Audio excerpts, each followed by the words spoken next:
So we're diving into something pretty interesting today. This new version of the U.S. green card. You know the one. Announced by former President Trump. Yeah, the New York Post had a whole article on it. Right. Calling it the Trump card. Yeah, Trump card.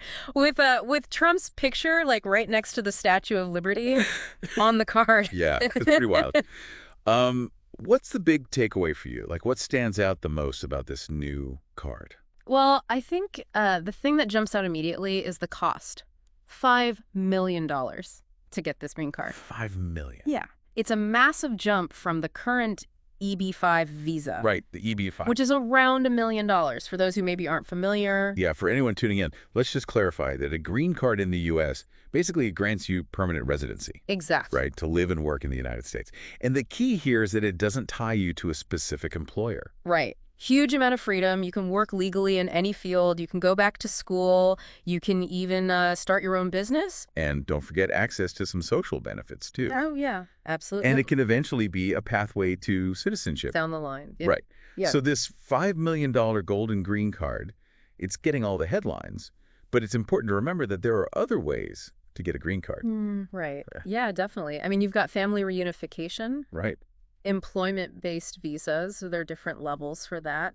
You've still got the existing EB-5 program, and then, of course, you have the humanitarian program. Right, for refugees and things like that. Exactly, and even the diversity visa lottery. So this new program is just one very specific and a very high-value route to getting a green card.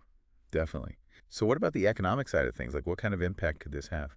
Well, the U.S. Commerce Secretary Howard Lutnick has estimated that if all the applicants currently in the EB-5 queue, which is something like 200,000 people, wow, if they all opted for this new $5 million route, we could be talking about up to $1 trillion. $1 trillion. Added to the U.S. economy.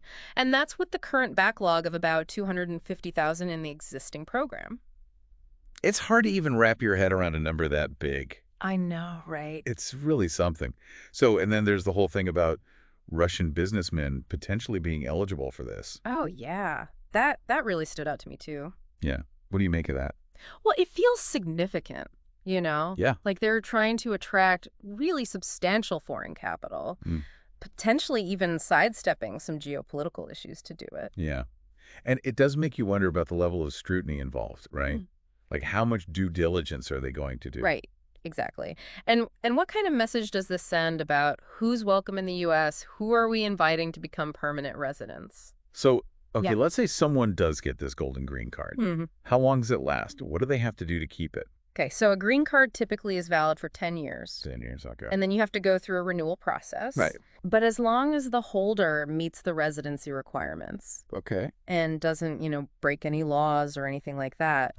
Their permanent resident status is maintained. So this whole golden green card thing, yeah, it really is a huge shift in how we think about investment-based immigration. It is. It's a completely different level. Yeah, I mean, a $5 million minimum. That's a high bar. That's a high bar for entry. And then the potential impact on the economy. $1 trillion, potentially. It's mind-boggling.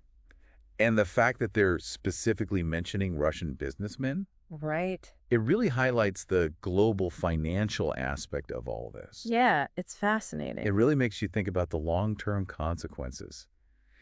What kind of future are we creating by prioritizing these ultra-wealthy individuals? What does that mean for the average person who wants to immigrate to the U.S.? It's a big question. And it's one we all need to be thinking about. I agree. This is definitely something we'll be keeping our eyes on. Definitely. Thanks for breaking it all down. Yeah, no problem. This has been a fascinating deep dive. It has. And for all of you listening out there, we hope you'll join us again next time for another deep dive into the headlines. See you then.